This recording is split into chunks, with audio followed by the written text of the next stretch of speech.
ಮತ್ತು ಅದನ್ನೇ ಇಲ್ಲಿ ಕೇಳ್ಬಿಟ್ಟು ಈ ಕಿವಿಲ್ ಕೇಳಿ ಈ ಕಿವಿಲ್ ಬಿಟ್ರಿ ಅಂದ್ರೆ ನಮಗೆ ಬೇರೆ ತರ ಇರುತ್ತೆ. ಈಗ ಕತೆ ಹೇಳಿದೀವಿ, ನೆಕ್ಸ್ಟ್ ಈ ತಾಂಬಂದು ನಿಮ್ಮ ಹತ್ರ ಕೇಳ್ರಿ ಮತ್ತೆ ಪಕ್ಕದಲ್ಲಿ ಬಿಚ್ಚಬೇಡಿ ಆಯ್ತಾ. ಅಂದ್ರೆ ಕಥೆಯ ಸೂಕ್ಷ್ಮತೆ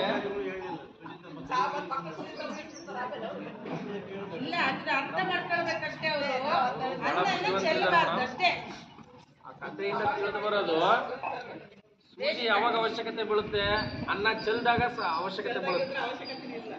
ಒಂದು ತುತ್ತುನು ಸಹಿತ ಒಂದು ಅಗಳು ಸಹಿತ ಚೆಲ್ದಂಗೆ ನಾವು ಊಟ ಮಾಡಿದ್ರೆ ಸೂಜಿ ಹಾಕ್ಬೇಕಾಗ್ತದೆ, ಬೇಕಾಗ್ತದ? ಊಟ ಮಾಡ್ಬೇಕಾದ್ರೆ ನಮ್ಮ ಕೈಲಿರುತ್ತೆ. ಸಾವಧಾನವಾಗಿ ಅವಸರ ಮಾಡ್ದಂಗೆ ನಿಧಾನಕ್ಕೆ ಕಲಸ್ಕೊಂಡು ನಿಧಾನಕ್ಕೆ ಊಟ ಮಾಡಿದ್ರೆ ಅನ್ನ ಚೆಲ್ಲಲ್ಲ.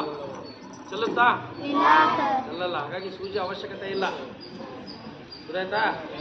ಏನಪ್ಪಾ ನೂತನ ಬೇಕಾ ಸೂಜಿ? ಆ ಸೂಜಿ ಅಲ್ಲ, ನಾವು ಡಾಕ್ಟರ್ ಸೂಜಿ ತರಿಸ್ತೀವಿ. ಓಕೆ, ಇದು ಒಂದಾಯ್ತು. ಇನ್ನೊಂದು ಹಾಲು. ಹಾಲನ್ನ ಕೇಳಿದ್ರಲ್ಲ, ಹಾಲಲ್ಲಿ ಏನಿರ್ತದೆ ಈಗ ಹೇಳಿ? ಹಾಲಲ್ಲಿ ಏನಿರ್ತದೆ? ಯಾವ ಪೋಷಕಾಂಶ ಇರ್ತದೆ? ಇರ್ತದೆ? ಸಕ್ಕರೆ ಇರ್ತದೆ. Very good. ಅವ್ರಿಗೆ ಏನ್ ತಿಳಿದ್ರೆ ಅದು ಹೇಳಿದ್ದಾರೆ.